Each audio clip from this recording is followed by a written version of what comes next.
طواف کر رہے تھے، ان کی نگاہ اچانک ایک خاتون پر پڑی کہ جس کا بچہ، اور وہ بیٹھے ہوئے تھے، اس کا بچہ اس کے کندھے پر بیٹھا ہوا تھا، اور وہ رو رو کر بس یہی بات کہہ رہی تھی، یا اللہ تیرا شکر ہے کہ تو نے مجھے بچا لیا، تو نے میری زندگی کو بچا لیا، یا اللہ تیرا شکر ہے۔ اب وہ گڑ گڑا رہی تھی، رو رہی تھی اللہ کی بارگاہ میں، اور اللہ کا شکر ادا کر رہی تھی۔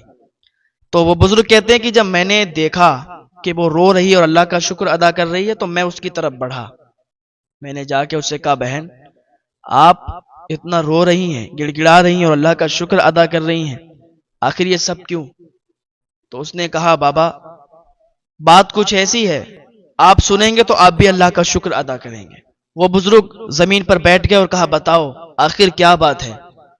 وہ کہنے لگی، بابا بات ایسی ہے کہ کچھ سال پہلے میں کسی کام سے دوسرے ملک جا رہی تھی، میرا بیٹا میرے ساتھ تھا، اور میں غریبی میں پلی بڑھی اور غریب ہی رہی، امیر نہیں بنی۔ میرا شوہر انتقال کر گیا، میرا بیٹا تھا بس، اور میرا کوئی سہارا نہیں۔ تو ہم دوسرے ملک جب جا رہے تھے تو کشتی پر سوار ہوئے، اس پر اور تاجر لوگ بیٹھے تھے، اور لوگ تھے جو اپنے اپنی تجارت کے سلسلے میں جا رہے تھے۔ ہم بھی اسی کشتی پر بیٹھ لیے۔ جب کشتی بیچ دریا میں پہنچی تو ایک ایسا طوفان آیا کہ کشتی الٹ پلٹ گئی۔ اس طوفان نے کئی لوگوں کی جانیں لی، کئی لوگ بیچارے مر گئے، کئی لوگ انتقال کر گئے، اس میں ڈوب گئے۔ بچا کون؟ میں اور میرا بیٹا، اور ایک حبشی اس پر بیٹھا تھا۔ جب پوری رات چلتی رہی، ہم لوگ بچ گئے، کشتی چلتی رہی۔ جب صبح کا اجالا نمودار ہوا، ہم لوگ ابھی ایسی جگہ پر تھے کہ وہاں سے نہ دریا کا کنارہ دکھ رہا تھا، نہ کوئی جزیرہ دکھ رہا تھا، کوئی اور چھور اس کا دکھ نہیں رہا تھا، بیچ میں تھے۔ پوری رات چلتے رہے، صبح ہو گئی، لیکن وہ کشتی وہ دریا میں چلتی رہی، وہ سمندر میں چلتی رہی۔ اب ہم لوگ سوچ رہے تھے کہ کسی طریقے سے ہم اس کشتی سے باہر نکل کے کسی کنارے پر پہنچیں، اللہ سے دعا کریں، اللہ کی بارگاہ میں فریاد کریں۔ جب اللہ سے دعا کریں گے، اللہ کی بارگاہ میں فریاد کریں گے، تو اللہ تعالی ہماری مدد فرمائے گا۔ ہم یہ سوچ رہے تھے، لیکن وہ جو حبشی بیٹھا تھا وہ کچھ اور سوچ رہا تھا۔ جیسے ہی صبح کا اجالا نمودار ہوا، وہ میری طرف بڑھا اور کہا، اے خاتون، ہم دونوں ہی بچے ہیں، تو اب ہم یہ چاہتے ہیں کہ ہم تیرے ساتھ بدکاری کریں، ہمارا دل یہ کر رہا ہے کہ ہم تیرے ساتھ زنا کریں، اور میں یہ کر کے رہوں گا۔ وہ خاتون کہتی ہے، تجھے شرم نہیں آتی؟ اللہ سے ڈر، کیسی جگہ پر ہم لوگ پھنسے ہوئے ہیں، اور تجھے کیا سوچ رہا؟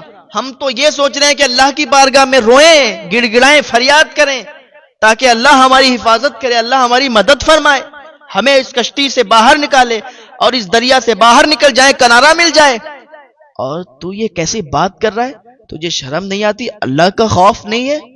ڈر اللہ سے، ورنہ تجھے اللہ تعالیٰ ہلاک فرما دے گا، غارت کر دے گا۔ جن لوگوں کو یہاں پر ڈوبنا پڑا ہے، تو بھی اسی کشتی میں، اسی کشتی سے نکل کر اسی دریا میں ڈوب جائے گا۔ اللہ سے ڈر، میں پاک لڑکی ہوں، میں کوئی ایسی ویسی لڑکی نہیں ہوں۔ اس نے کہا، مجھے کچھ نہیں پتا، اور اگر تو نہیں مانتی تو میں زبردستی کروں گا۔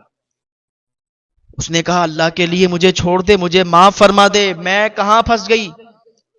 اللہ تعالیٰ نے مجھے اس میں ڈبو دیا ہوتا، اے پروردگار تو مجھے اس میں ڈبو دے، تو میری جان لے دیا ہوتا، مار دیا تو یہ مجھے یہ نہیں دیکھنا پڑتا کہ ادھر بچے بھی ہیں اور نہیں بھی بچے۔ بچے تو نے مجھے اس دریا میں ڈوبنے سے بچا لیا، لیکن اے پروردگار اب اس درندے سے بھی مجھے بچا لے، کیونکہ اس کی نیت میں اب کھوٹ آ گئی ہے۔ جب اس نے دعائیں کی، لیکن وہ جو حبشی تھا وہ آگے بڑھا، اور اس نے زبردستی کرنا چاہی، تو اس خاتون نے اپنے بچے کے پیر میں نوچا۔ جب بچے کے پیر میں نوچا تو بچہ سو رہا تھا، بچہ چیخنے لگا، چلانے لگا۔ جب بچہ چیخنے چلانے لگا تو اس نے کہا، وہ ظالم رک جا، میرا بچہ یہ چیخ رہا ہے، یہ چلا رہا ہے، اس کو سلا دوں میں؟ تو تھوڑی دیر صبر کر لے۔ ادھر یہ رو رہی تھی، دل دہلا پڑا تھا، اسے سوچ رہی تھی کسی طریقے سے بچ جاؤں، لیکن وہ ظالم حبشی وہ اس پر حاوی ہو گیا، اور اس کے بچے کو جب روتے دیکھا، اس نے ہاتھ پکڑا اور دریا میں پھینک دیا۔ جب بچے کو دریا میں پھینکا تو اس کی چیخ نکل گئی، اے پروردگار، میں نے اپنے بچے کو تیرے حوالے کر دیا، تو اسے دریا میں اس کے ساتھ کچھ بھی کر، اے میرے پروردگار، جیسے تو نے میری یہاں پہ جان بچائی ہے، جیسے تو نے مچھلی کے پیٹ میں حضرت یونس کی جان بچائی ہے، جیسے تو نے ابراہیم کو آگ کے شعلوں میں بچایا ہے، اے پروردگار، یہ تیری بندی تیرے سامنے فریاد کر رہی ہے کہ تو آج مجھے بچا لے، مجھے بچا لے اس درندے سے، اس حیوان سے، اس حبشی سے مجھے بچا لے۔ یہ ایسے ٹائم پر اور ایسے جہاں سب کو تجھے یاد کرنا چاہیے، جہاں پر تیرا نام لینا چاہیے، تجھ سے فریاد کرنا چاہیے، اور ایسی جگہ پر یہ میرے ساتھ بدکاری کرنا چاہتا ہے، اے اللہ مجھے بچا لے۔ وہ خاتون نیک تھی، اللہ کی عبادت کرنے والی تھی، اللہ پر بھروسہ، اللہ پر یقین کرنے والی تھی۔ اس نے جب اللہ سے فریاد کی، اور جو اللہ کا ہوتا ہے پھر اللہ تعالیٰ اس کی مدد فرماتا ہے، جو اللہ پر یقین اور بھروسہ رکھتا ہے تو اللہ تعالیٰ اس کی مدد فرماتا ہے۔ جیسے ہی اس حبشی نے اس پر حاوی ہونا چاہا، اس کو ساتھ بدکاری کرنا چاہا، تو ویسے ہی سمندر سے ایک جانور نکلا، جانور سمندر سے نکلا، اور نکلنے کے بعد اس نے اپنا منہ پھیلایا۔ جب منہ پھیلایا اور پھیلانے کے بعد ایک ہی بار میں اس حبشی کو اپنے پیٹ کے اندر اس نے ڈال دیا، اس نے منہ میں اس کو دبوچ لیا اور اس حبشی کو کھا گیا اور پھر سمندر میں چلا گیا۔ اس نے اللہ کا شکر ادا کیا، اے پروردگار تیرا شکر ہے، تیرا احسان ہے، میں تیرا شکریہ کیسے ادا کروں کہ تو نے میری جان بچا لی، لیکن میرا بچہ سمندر میں ڈوب گیا، میرا بچہ اسی دریا میں ڈوب گیا۔ اب اسی افسوس میں یہ بیٹھی تھی اور اسے تھوڑی ہی دیر میں نیند آ گئی۔ نیند تو انسان کو کہیں بھی آ سکتی ہے، نیند تو انسان کو سولی پر بھی آ سکتی ہے، تلواروں کے سائے میں بھی آ سکتی ہے، نیند تو انسان کو کہیں بھی آ سکتی ہے۔ کشتی پر ہی اس کو نیند آ گئی اور یہ سو گئی۔ تھوڑی دیر کے بعد جب اس کی آنکھ کھلی تو کیا دیکھتی ہے کہ یہ ایک جزیرے پر لیٹی ہوئی ہے۔ آنکھ کھلی، جزیرے پر اپنے آپ کو پایا، دیکھتی ہے کہ سمندر کی لہریں چل رہی ہیں، دور و دور نہ کوئی انسان ہے، نہ کوئی کشتی ہے، کچھ بھی نہیں، اور جزیرے پر چاروں طرف سمندر ہے، بیچ میں ایک جزیرہ ہے، ایک ٹیلا ہوتا ہے، اس پر پیڑ پودے بھی ہیں، اور وہیں پر یہ ہے۔ اس نے اللہ کا شکر ادا کیا اور زندہ رہنے کے لیے اس نے وہاں سے کچھ پھل توڑے اور وہ کھائے تاکہ پیٹ بھرے، کیونکہ وہاں پر کھانا تو موجود نہیں تھا، اور اللہ کی عبادت میں مشغول ہو گئی۔ 3 یا 4 دن یہ وہاں رکی، اور رکنے کے بعد اللہ کی عبادت کرتی رہی، اللہ کو راضی کرتی رہی، دعائیں کرتی رہی کہ کاش میں یہاں سے جلدی نکل جاؤں، اے پروردگار عالم مجھے یہاں سے جلدی نکال دے۔ یہ دعا کر رہی تھی، تیسرے یا چوتھے دن کیا دیکھتی ہے کہ ایک کشتی آ رہی ہے۔ ایک کشتی کو جب آتے دیکھا دور سے تو اس کی جان میں جان پڑی، اللہ کا شکر ادا کیا اور اس کی طرف اشارہ کیا۔ وہ کشتی اسی جزیرے کے کنارے سے نکلی تو جزیرے میں چھلانگ لگا دی، تو جزیرے سے کشتی پر اس لڑکی نے چھلانگ لگا دی، اس خاتون نے چھلانگ لگا دی۔ صحیح اس نے کشتی میں چھلانگ لگائی تو پھر دیکھنے کا منظر ہی کچھ الگ تھا۔ جیسے ہی یہ کشتی میں کودی تو جو 2-3 انسان بیٹھے تھے اس میں سے ایک کے پاس اس کا بچہ تھا، وہی بچہ جو دریا میں ڈوب کے مر گیا تھا، وہی بچہ جو سمندر میں ڈوب گیا تھا۔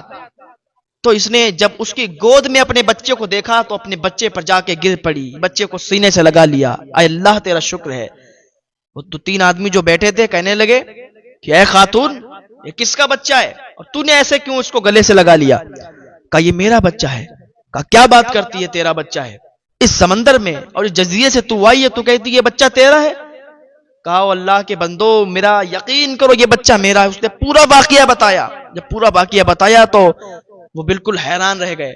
کہا سن تو نے تو اپنا واقعہ بتا دیا پر میرا بھی تو واقعہ سن لے۔ کہا تم لوگوں کا کیا واقعہ ہے؟ کہا ہم لوگ کشتی سے آ رہے تھے، جب بیچ سمندر میں پہنچے تو کیا دیکھتے ہیں کہ ایک بڑی سی مچھلی اپنی پشت پر اپنی پیٹھ پر اسی بچے کو بٹھائے ہماری کشتی کے کنارے آ گئی۔ جب کشتی کے کنارے آئی اور یہ بچہ اس کی پیٹھ پر بیٹھا تھا اور آواز دینے والے نے آواز دی کہ اس بچے کو اپنی کشتی میں بٹھا لو، اس بچے کو اپنی کشتی میں بٹھا لو ورنہ یہ مچھلی تمہیں کھا جائے گی۔ جب اتنا ہم لوگوں نے سنا تو ہم لوگ ڈر گئے، تو ہم میں سے ایک مچھلی کی پیٹھ پر چڑھا اور بچے کو اٹھایا، بچے کو گود میں لیا اور کشتی پر چھلانگ لگائی، کشتی پہ آ کے بیٹھ گئے، مچھلی پھر چلی گئی۔ تو یہ ہمارے ساتھ واقعہ ہوا ہے، تو ہو سکتا ہے کہ یہ تیرا بچہ ہے۔ اللہ تعالیٰ نے اس کی مدد فرمائی، تو اس نے کہا بالکل اللہ تعالیٰ نے مدد فرمائی، اس لیے کہ میں نے کہہ دیا تھا یا اللہ یہ بچے کو میں تیری حفظ و امان میں دیتی ہوں، یہ بچہ سمندر میں چلا گیا، اللہ تو اس کی حفاظت فرما۔ جب ہم نے یہ دعا کی تو اللہ تعالیٰ نے اس بچے کی حفاظت فرمائی، آج میرا بیٹا مجھے واپس مل گیا۔ تو اللہ تعالیٰ کے ہو جاؤ تو اللہ تعالیٰ پھر تمہاری ہر جگہ مدد فرمائے گا۔ اللہ تعالیٰ کے ہونا پڑے گا، اللہ تعالیٰ کی بارگاہ میں آؤ، اللہ تعالیٰ کی بارگاہ میں توبہ کرو، اللہ تعالیٰ کی بارگاہ میں سجدے کرو، عبادت کرو، یہ مقام حاصل کرو کہ جب بھی تم اللہ کی بارگاہ میں کوئی فریاد کرو تو اللہ تعالیٰ تمہاری مدد فرمائے۔ ہاں ایسے مت کہو کہ اللہ تعالیٰ کی بارگاہ میں دعا کی تو کوئی میری دعا قبول نہیں ہوئی، میری مدد نہیں ہوئی۔ تو پہلے ویسا بننا پڑے گا، جب آپ ویسے بن جاؤ گے، اللہ کے ہو جاؤ گے، اللہ کو راضی کر لو گے، اللہ کو راضی کرنے پہ لگ جاؤ گے، تو پھر اللہ تعالیٰ تمہاری بھی مدد فرمائے گا اور تمہاری کوئی دعا رد نہیں ہوگی۔ جو